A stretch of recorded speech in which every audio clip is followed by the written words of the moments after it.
Hello,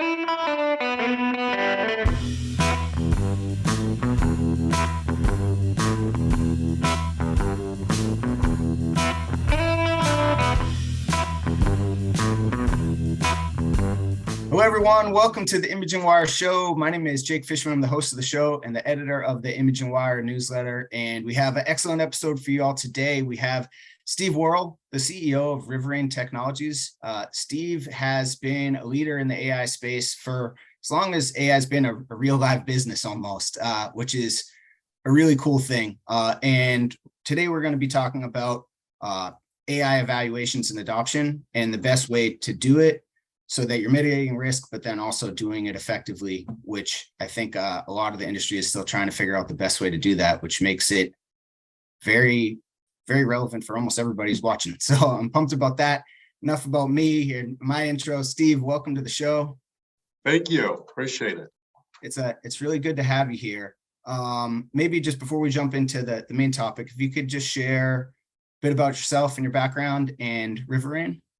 Yeah, so I'll start with myself. So spent the first half of my career actually in aerial reconnaissance for military applications. And so doing very similar image processing type tasks, but with a different objective, right? So using synthetic aperture radar. And then I guess it was about 1999, I joined a small startup company, Quality Computing, which was a breast imaging company, and stayed with that company until 2007, joined Riverain in 2007 as Vice President of Research. And then in 2013, took over as CEO of Riverain. So that's a little bit of my background. So I've been doing machine learning, artificial intelligence, sensor processing in one form or another my entire career, and then sort of transition into medical applications, as I said, in 1999. And then with respect to Riverain, so Riverain was formed in 2004. And since the beginning of the company, also engaged in machine learning, artificial intelligence, right? So that was sort of pre-deep learning era, but still nonetheless, a lot of the same principles and a lot of the same sort of challenges in terms of having solutions that generalize and actually provide clinical value. So Riverain formed in 2004. I joined in 2007. And then in 2010, we introduced our first sort of application in machine learning and radiology in particular, which was clear read bone suppression. And that product still today is used quite extensively. We have partnerships with Siemens, we have partnership with Philips. The application's actually embedded in Philips X-ray modality systems. So that system continues to perform quite well in the market. And through that development process, we developed some principles that we still follow today. So big believers in first principle engineering, right? And sort of think that is critical to having deep learning solutions that ultimately generalize and provide value and provide some predictability in terms of how they'll perform across different patient populations, different devices, different protocols, et cetera. So we've been doing this a long time. And as I said, doing machine learning before deep learning was in place, but I think that has actually been helpful from the standpoint it sort of forced us to look at things a little bit differently than is typically done today, where people sometimes just try to acquire a lot of data and then use deep learning frameworks to build solutions. And then sometimes that process doesn't generalize as well as we would all like it to generalize. And so I think, that history has served Riverain well in terms of how we attack problems. So transitioning over to, I guess, our main topic for the day. So AI evaluations, mitigating risk. Historically, and then up until today, how has this evaluation process and risk mitigation process gone for the evaluators and I guess for the vendors? Yeah, so I think, so we've all sort of heard about situations where, solutions have been developed. Indications are that those solutions are quite good from a sensitivity specificity standpoint, right? And then unfortunately, some of those solutions don't ultimately materialize because in some cases they don't generalize to other populations or other devices and things of this sort, right? So I think, there's been some instances, and certainly users have experienced situations where they've adopted an application using AI, and that application ultimately hasn't been satisfactory, right? And so I think understanding and figuring out what solutions to consider, I think, is challenging. As I say, I've been in this space for a long time, and as we all know, this area has sort of exploded in the last 5 years in terms of the number of applications, the number of vendors, and it can be quite difficult, sort of just based on observation, to determine, what's real and what is not real, right? And so I think from a provider perspective, I can certainly imagine it's a struggle to understand, what applications should I try, what vendors should I engage with, right? And so that I can maximize my odds of success. And so I think there, a few vendors certainly have applications today that are used on a daily basis, right? And so I think, there's all kinds of evidence that these solutions are having a clinical impact.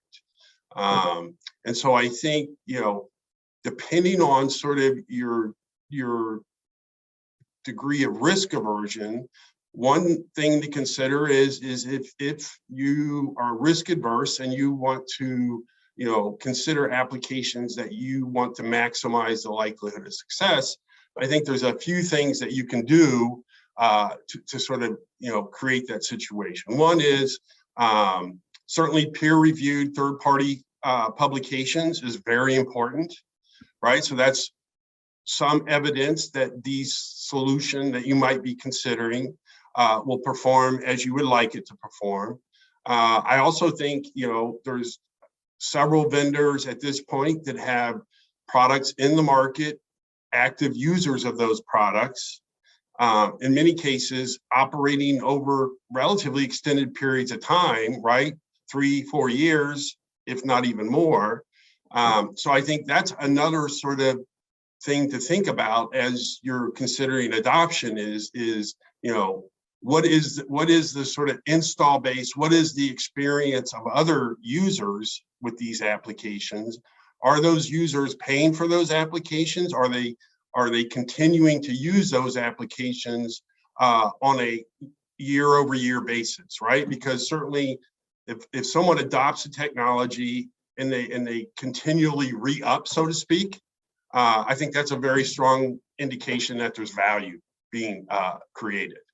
So I think, combination of peer-reviewed publications, active user base over an extended period of time, ideally a active user base with some diversity in terms of patient population, health network, right? Different protocols, right? Because what you would like to see is you would like to have some strong indication that the solution is robust, right? And so one way of having an indication that a solution is robust is have it be being utilized in different parts of the world, being utilized in different health networks, right? Which all have their own sort of infrastructure and have their own sort of intricacies in terms of, how data flows, how data is tagged, right? And so if there's vendors that have, been able to sort of demonstrate that they can move across different health networks, move across different populations, that's a very strong indication that this is a robust solution. So I think, depending on the use case that you're looking at, you may or may not be able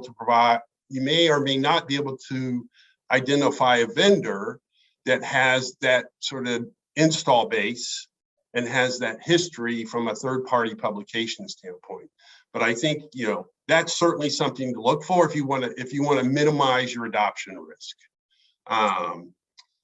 if you have a situation where it's a use case where maybe there is no vendor addressing that, in any sort of commercially significant way yet, I think, it becomes even more challenging, right? Because then you can't lean on an install base as the sort of, criteria that allows you to say, all indications, this is a good solution and this will hold up in my health network.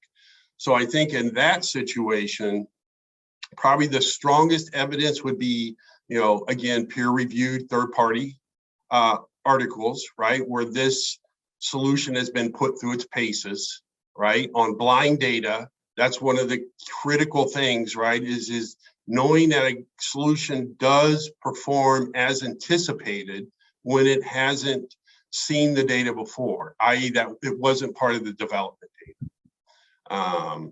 And then I think, so that's first and foremost. And I think one of the other things that, and this would be true of more commercially established vendors as well as less commercially established vendors, is that, relatively easy to do retrospective analysis, right? So I kind of think of the problem in two sort of contexts. One is it's an AI application that's producing content, right? And so the first question is that content compelling, right? And so you can do that in a retrospective context, right? So basically, you have a cohort of data. Maybe that cohort of data is associated with a health network that's considering adoption. You can create a data set, anonymize that data set. That data set has known outcomes, i.e., these are true positive cases, these are true negative cases, and then have a vendor run those cases, right, and then look at the results produced by that vendor on that retrospective data so that you can then estimate, for example, sensitivity and specificity. That's actually done best in a retrospective context because of the relatively low prevalence of many of the diseases that these type applications are looking to help detect. So if you can go through that process, retrospective analysis, the burden's relatively low from a provider standpoint, then if that all indications are that this, the content's compelling, the performance is what was advertised, then the next sort of logical step at that point is then to integrate it into your workflow. That takes a little bit more effort on the provider side, right? You have to get your IT department involved. You have to get more users engaged, more users trained, and sort of a lot more prep on the customer side to bring the solution in, get it integrated into the health network environment, and then let users experience it on prospective cases, which is, that's the true acid test, right? So it's, it's sort of interesting to think about. You can have a system that has very good aggregate performance, right? So through that retrospective analysis, you might determine a solution has very high sensitivity, very high specificity. When you then integrate it into the workflow, that's, is it a seamless process? Does it truly sort of, accelerate, improve the reading efficiency while also improving accuracy? But there's more subtle things that can happen in a prospective setting as well, which is more behavioral, right? So does the system behave like I anticipate it will behave? And that can be quite important from a customer acceptance perspective as well, because you can have situations where if a system doesn't behave in the way that they anticipate, they'll lose confidence in that system. So I think, start with peer-reviewed articles, or the peer-reviewed articles, that's a strong indication. Follow with maybe a retrospective analysis on your own data. And then if those things are lining up, then you can, of course, go to the next step, which is then integrated into the workflow. So I think, across those sort of three types of assessment, you can make a pretty good call in terms of, is this going to be beneficial within my health network? when we look at that process and how it's been done well and the way that you've described it for now, what are some of the pros and cons that exist now for providers and then for vendors? So I think for providers, it's just sort of, separating the more mature solutions from the less mature solutions, right? Because unfortunately, it's a little bit difficult because there's a lot of companies making claims, right? And claims are very dependent on the data set, right? That was used to evaluate the product. So I certainly can sympathize with the challenge of trying to understand, what is a good solution, what seems to be worth pursuing further. But I think there, particularly now, and this is increasingly becoming the case, I think there's some separation now between more mature companies in terms of adoption, right? So if you are risk adverse, I think you can very quickly, for a given use case, say these are the top 2 or 3 vendors that I want to consider, right? And then I think at that point, because ultimately I think the adoption decision should be driven by outcome, right? And so outcome is publications, peer-reviewed articles. How did the system perform on retrospective data, right? And then I think, ideally at that point, you could even get down to a single vendor, right, that you want to take forward to an integration, because that integration lift is the most significant from a provider standpoint. And so those first 2 steps, I think you can do pretty quickly if you sort of focus on those vendors that have presence in the market, right? That have a good reputation, that have active users. And of course, you could even engage those active users, right? So you can sort of hear it directly from the user, what has their experience been. Right. And then the last step is that integration step, which takes more effort, right? And then, but by the time that you get to that point, you have there's enough evidence, I think, to sort of justify, if you will, doing that heavier lift, which is integration into the workflow. So I guess from a pros and cons perspective, that the cons is they have to do the work, and the pros is that if they do it in the right way, then they can at least be as efficient as possible. Be as efficient, and I think have the best odds for a successful outcome. Yeah. More importantly, so on the vendor side, there's probably a similar but also different set of pros and cons throughout this process. Is that right? There is, and so what we're starting to see a little bit, right? So I can't say it's universal, but we're starting to see situations where customers are comfortable enough that they will adopt the solution outside a prospective trial, right? And so in large part, that's based on them having conversations with existing users, right? So they feel comfortable enough to say, okay, given what I found out from the vendor in terms of, their ability to have interoperability with my PACS system, their ability to integrate into the workflow, they can then say, there's enough customer diversity that I'm confident that the integration function won't be problematic. And then I think they can then refer to reference sites, have conversations with active users, right? So they can sort of circumvent some of that retrospective analysis if they want, and even circumvent doing a prospective trial first, right? Just sort of move right to the purchase based on confidence of other users and other information that's readily available in the public. I guess we'll go back to the providers. Do you have a specific, in addition to this process that you laid out, which seems super logical to me, is there a set of advice that you have for them, either to do the way that things are done now even better, or ways to maybe introduce new high value ways to evaluate and implement AI? Yeah, so I think first and foremost, I think, so we participate in tender offers periodically, and we participate in bids, right? And so I see a lot of instances where customers are trying to understand sort of, sort of from an engineering perspective, how the product was built, how many training samples do you have, what was the origin of the training samples, et cetera, et cetera. I think that is very challenging to, based on that kind of information, predict outcome, right? And so I think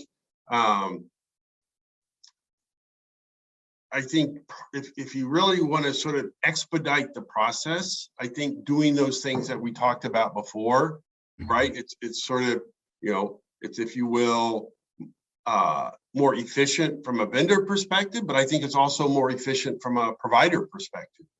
Yeah. Right. And it really gets down to focus on the outcome rather than focusing on, how the system was maybe built, what the training data was, and all these sort of things that ultimately the predictability given that information isn't as high as we would probably like, right? Because I can have literally millions of training samples, but that doesn't translate into a system that performs well and generalizes well, and it's going to integrate well into your health network, right? So I think focusing on the outcome, which is, peer-reviewed publications, third party, right?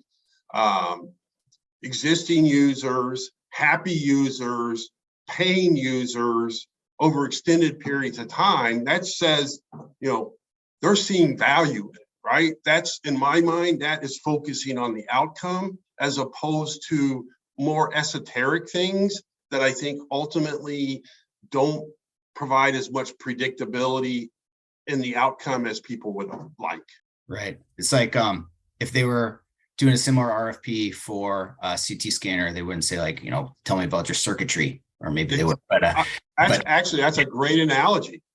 Yeah, that's 100% the case, right? So just, focus on, does it really provide value, as opposed to all the little intricacies about how it was built and all these sort of things, right? How it is built is important, of course, but that should manifest itself in an outcome. Right. And so you kind of jump to the end point, right? Yeah. So I have a feeling that the people on the vendor side who are watching this probably were doing some really big head nods about moving away from the RFPs, because I haven't met a lot of salespeople in my days who love filling those out for a half a day, but worked several days. Do you have any other advice for kind of on the flip side, on the vendor side, about how to be a better partner and how to do a better job guiding your clients towards the right solution, or making sure that solution of yours is right for them? I think being transparent is always critical, right? So I literally just had a conversation with a health network 2 days ago, and speaking with the person that was sort of, looking at different vendors. One of his comments was, people just say yes to everything even before you get the question out of your mouth, right? So he was very complimentary that, listen, right? Be straightforward and be transparent about what the system can do or can't do. I think ultimately that serves you very well in the long run, right? So, you might be able to sort of, in the short term, sell something, but ultimately, it has to produce results, right? And so I think expectation setting is important. Make sure that the customers really understand what it can do, what it can't do, what is some of the things, what are some of the things that might be sources of false positives, for example, right? And just have a straightforward conversation. And so I think that's up to the vendor, right? So the vendor has to be sort of educate the provider in terms of what it can do, what its limitations are, et cetera. I think on the provider side, I think having a very clear picture, if you will, of what are the requirements, right? So you can have that conversation with the vendor and really understand, is it addressing my needs? And then I think making sure that you have the resources, making sure that you understand the timeline that you're wanting to have this implemented and operational. Because if you have, if you want to have it up, running, operational in a short period of time, it would probably serve you very well to partner with a more established vendor, right? Where there's more evidence and more demonstrated ability to integrate. But I think, if you're sort of an early adopter and you're willing to take some of those risks, then you might be inclined to, take on a little less mature solution, knowing there might be some bumps in the road along the way. Right. I've covered some AI firms coming out of stealth or announcing their first FDA clearance, and I'll check them out on LinkedIn. They have like 4 people, including the founder, on LinkedIn. I'm like, that's like, how big your implementation team is, right? So like, right. Yeah. CEO literally has to be involved in implementation if that's the size of your team. So I think those things come into play.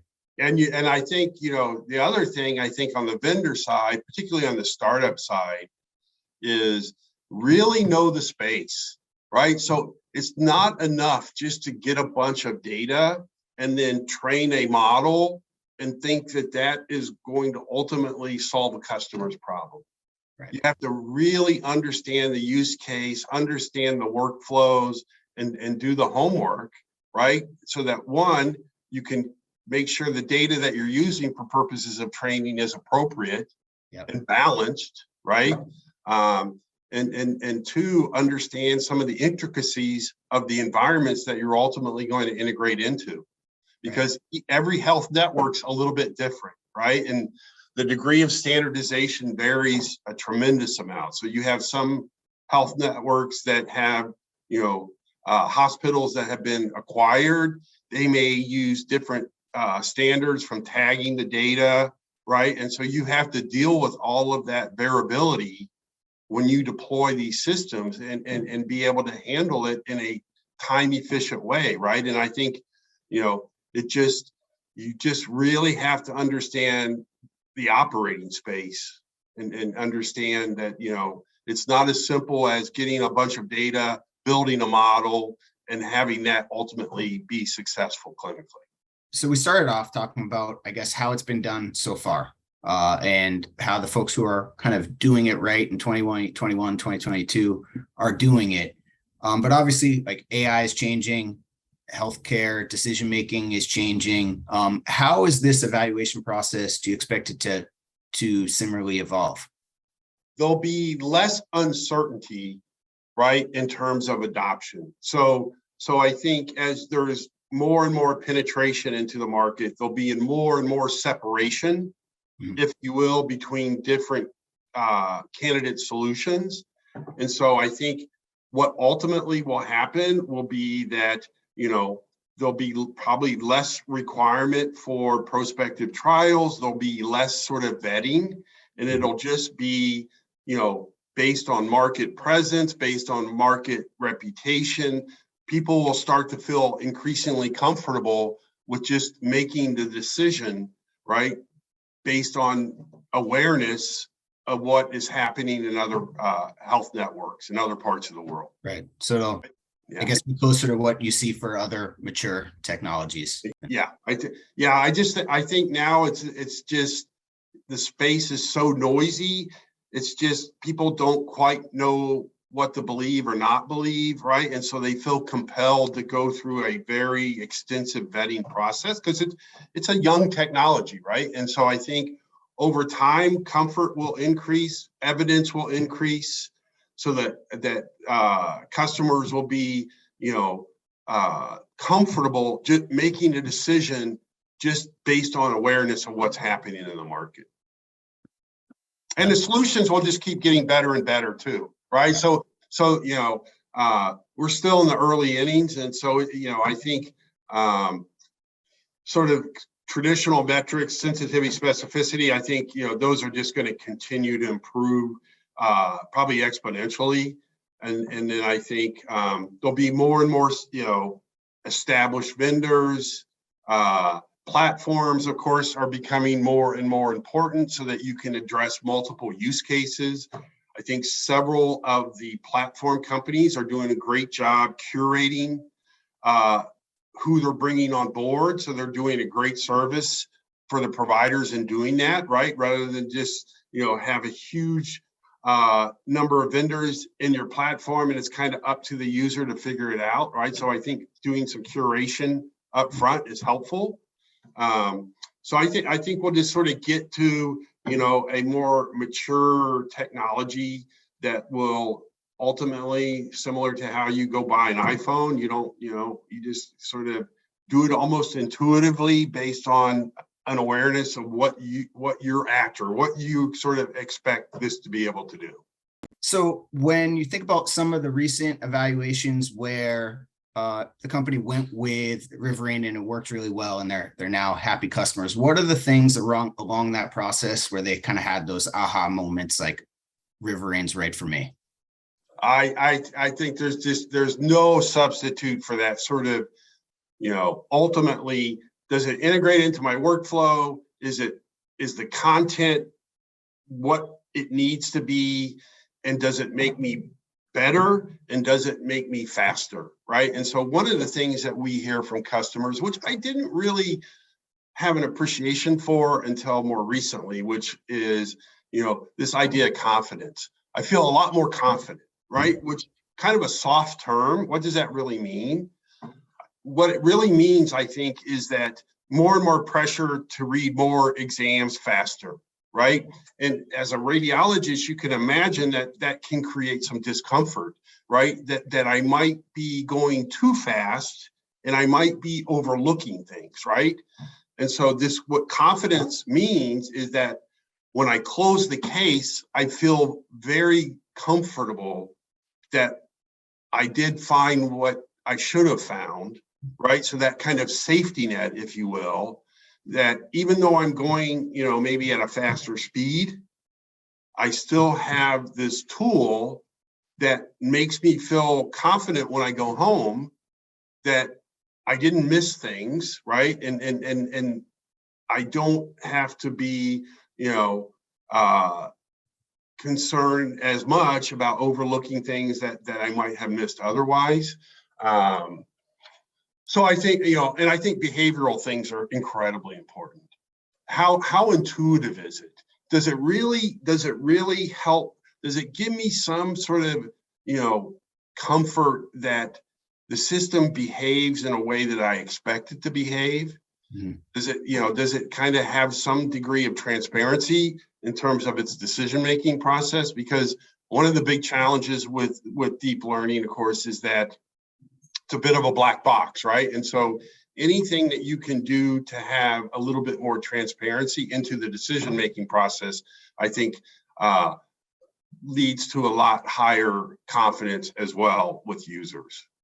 Because what they ultimately would love to have, right, is sort of a, equally capable colleague, right, doing the read at the same time. And the difference between deep learning and a human is that a human can explain, I think this is a lung nodule and I think it might be cancer for these reasons, right? And so as opposed to a machine, you don't necessarily get that sort of description or rationale, right, as to why it made the decision it did. So anything that you could sort of do to bring it a little bit closer to more, call it explainable, if you will, I think that has a huge impact. And that's where, for example, vessel suppression, I think, has had a huge impact from a customer satisfaction standpoint, because they kind of see what the machine sees from a decision-making standpoint, right? So we create vessel suppression. That vessel suppression representation kind of highlights the hot spots, if you will. And then the sort of automatic decision component then puts a marker, right? And then characterizes that. So the fact that this vessel suppression is the exact same thing that the machine sees, and it's much more intuitive, I think helps tremendously in terms of their interpretability of the decisions that are being made from a marking perspective and from a characterization perspective. Is there anything else, I guess, going on with Riverain that we all should know? Well, so our thing is we want to go deeper in certain verticals, and we also want to have a broader portfolio, right? So that is in fact what we're doing, right? And so if we take lung cancer, for example, there's sort of automatic detection, characterization, auto reporting, right? Mm-hmm. That's kind of where we are today. We're helping from a detection standpoint. We're making measurements, given a detection, and then we're taking that information and then auto-populating a report, right? The next sort of logical step in that process is diagnose, right? Mm-hmm. What is the likelihood that this nodule that you detected is malignant? And so that's kind of going deeper. And then you can even go into prognosis, right? What's the likelihood will this become cancer? And then so we're working in that sort of vertical, and then we're also looking at other applications that are sort of subspecialties, if you will, right? So the radiologist kind of sits in the middle. They're kind of the gatekeeper. They do the initial read, but ultimately, what the radiologist produces is transition to, for example, a pulmonologist, maybe even a cardiologist, right? And so that's breadth, right? So we are actively working in sort of both axes, extend the breadth of the offering, but also go deeper in certain verticals where we think it's important to do so. And we're using the same principles that we've used all along, right? So we, image normalization, first principles, image normalization, we do that. That will be true across all of our products. We'll use simulation and modeling. We're doing simulation and modeling and other types of findings so that we can build very curated, very precisely ground truth data to train the algorithms. And then we're really starting to focus on visual aids, which basically gets into, slight vessel suppression, right? So what kind of tools can we provide visualization-wise that allow the user to better understand why the machine's doing what it's doing? Can't wait to see all of that. I was going to say, we're going to show some things at RSNA this year. I think that'll be quite exciting, right? And then there's the patient management side of things too, right? So it's, kind of think about the problem in two steps, right? There's kind of the front end of the system that's detecting, characterizing, reporting, but then there's the patient management side of things. We'll have some partnerships on the patient management side of things that I think will allow us to provide a more holistic solution, which I think will be very well received by customers. I'm looking forward to seeing that. Actually, and I watched your colleague Jason's presentation on, I guess it was aortic dissection at RSNA last year, and I thought it was amazing. And it was a packed house, a whole bunch of really smart people nodding their heads. Yeah, we're actually we have a presentation on that aortic aneurysms dissection this year as well, and so that's another area, right, where it's a very interesting use case that we can attack. And so, because we operate today on Clever CT, we operate across both contrast and non-contrast CTs, right? So not at all, concerned with sort of transitioning from, contrast CT versus non-contrast CT. And then we'll introduce some other things at RSNA this year as well, and hopefully maybe have another clearance or two.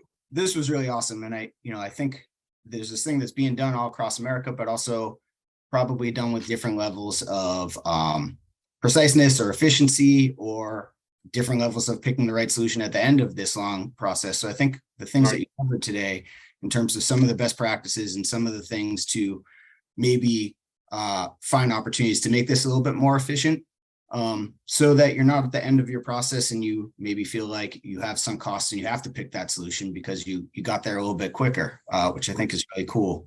Yeah. So thank you for that. For the folks who are watching, hopefully you got some of those really good takeaways there.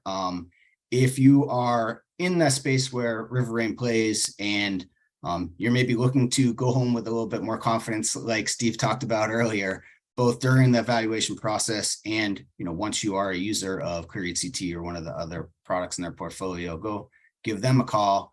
And, if not, still go check out their RSNA booth.